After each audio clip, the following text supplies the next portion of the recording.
നമസ്കാരം. Raf talk ഫുട്ബോളിലേക്ക് അവർക്കും സ്വാഗതം. From UEFA Champions League to Europa League, UCL to Europa League. AC മിലാനും ഷാക്തർ ഡൊണസ്കിനും ബെൻഫിക്കും ഒക്കെ ഇനി അതാണ് വഴി. പക്ഷേ ഈ വഴി പോലുമില്ലാതെ പെരുവഴിയിൽ യൂറോപ്യൻ കോമ്പറ്റീഷനുകളിൽ നിന്നെല്ലാം പുറത്തായി രണ്ട് ഇംഗ്ലീഷ് വമ്പന്മാർ. അതെ, മാഞ്ചസ്റ്റർ യുണൈറ്റഡും ന്യൂകാസിൽ യുണൈറ്റഡും. യുവേഫ ചാമ്പ്യൻസ് ലീഗിൻ്റെ ഗ്രൂപ്പ് സ്റ്റേജ് മത്സരങ്ങൾ അവസാനിക്കുമ്പോൾ അതാണ് ചിത്രം. ഗ്രൂപ്പിലെ 3-ാം സ്ഥാനക്കാരാണ് യൂറോപ്പ ലീഗിലേക്ക് പോകുന്നത്.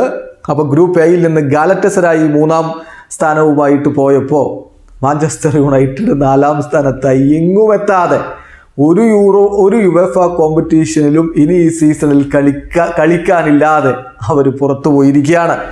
ഗ്രൂപ്പ് ബിയിൽ നിന്ന് ഫ്രഞ്ച് ക്ലബായ ലെൻസ് യൂറോപ്പ ലീഗിലേക്ക്, ഗ്രൂപ്പ് സിയിൽ നിന്ന് പോർച്ചുഗീസ് ക്ലബായിട്ടുള്ള ബ്രാഗ അടുത്ത റൗണ്ടിലേക്ക് യൂറോപ്പ ലീഗിലേക്ക് പോകുന്നു. ഗ്രൂപ്പ് ഡിയിൽ നിന്ന് ബെൻഫിക്ക യൂറോപ്പ ലീഗിലേക്ക് പോകുന്നു. ഗ്രൂപ്പ് ഇയിൽ നിന്ന് ഫെയനൂർദ് യൂറോപ്പ ലീഗിലേക്ക് പോകുന്നു. ഗ്രൂപ്പ് എഫിൽ മരണ ഗ്രൂപ്പിൽ കടുത്ത പോരാട്ടം നടത്തി മിലാൻ.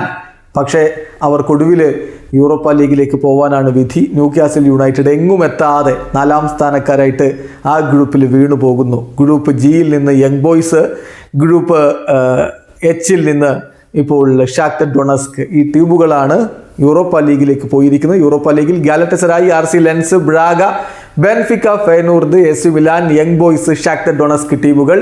എങ്ങുമെത്താതെ രണ്ട് പ്രീമിയർ ലീഗ് വമ്പന്മാർ യുണൈറ്റഡും ന്യൂകാസിലും. വീഡിയോ അവസാനിക്കുന്ന ഫുട്ബോൾ ലോകത്തെ കൂടുതൽ വിശേഷങ്ങളുമായി റാഫ് ടോക്സ് വീണ്ടും എത്താം.